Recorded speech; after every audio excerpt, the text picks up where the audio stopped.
Sometimes there is so much shame in having a child with special needs in school.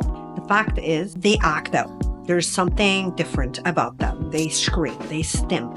There's something going on that just makes them different. And so teachers, we find it very difficult to adjust or regulate that behavior. We don't know what kind of, acceptable methods or what kind of speech or messaging we need to give the child. So we connect with the parents in order to find out what they talk to them about. Parents feel embarrassed when they come to pick up their child and they have PTSD. Sometimes they develop PTSD just from teachers calling home to try and touch base. It feels like a lose-lose-lose situation. Here is the one thing you need to remember in order to release the shame around having a special needs child. You need to remember that they were not created by the Creator to fit in. That society, if not making space for them, is not a telltale of how they should be. We need to create space for them, for their unique aptitudes, their unique talents, and their temperaments. Just because they act out at a certain age compared to other children or other students in the classroom, it doesn't make them weird. It just makes them different. And so if you have to understand that we are not designed to fit in, we are designed to be set apart. If you look at very famous people these days, they are people who have come up from very small beginnings. They have failed many times, and a lot of the genius creators, which I don't have to name, you already know who they are. They are already admittedly told us that they're on spectrum, that they were different thinkers, that they were out-the-box thinkers. That's a blessing and a curse. Unfortunately, when you have a genius child, there is going to be a curse to that. Giftedness is also determined it is perceived as a learning disability. Even though you could be, a child could be operating 7 grades ahead, their psychosocial development and their awareness and their maturity hasn't caught up to that. So it does cause a learning disability. Everyone is fighting a battle that no one knows about. So in saying that, release the shame.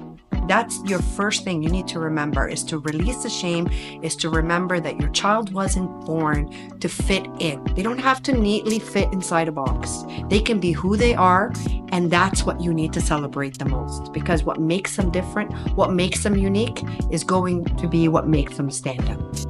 So here are 2 tips for parents and educators that are involved with children who are differentiated learners. The first one is to ensure that you are never comparing apples to oranges, that there is a comparison of the child against themselves. What we call that is criterion referenced. We take a criteria, such as reading fluently, for example, or reading the entire alphabet from A to Z, being able to understand lowercase, uppercase, for example.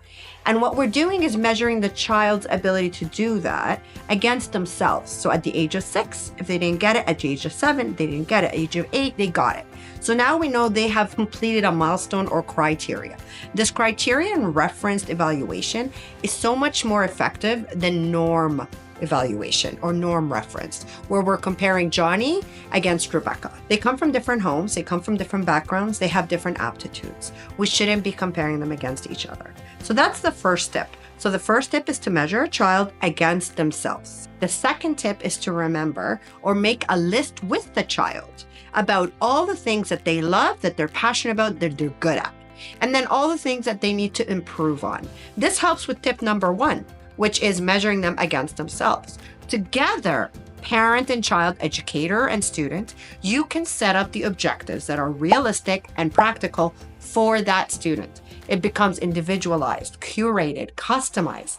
And now we recognize that why try so hard to fit in when you were designed to be set apart.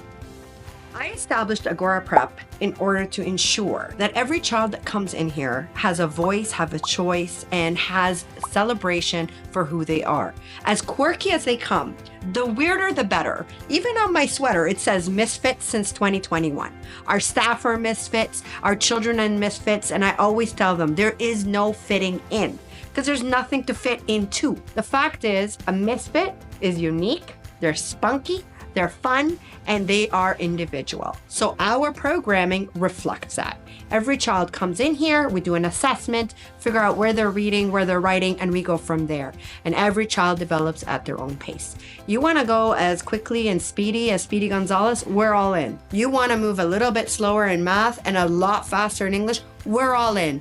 You know 3 other languages? Hey, teach it to us. We're all in. But the fact is, we celebrate you for who you are, and that's how we apply it at Agora Prep Academy.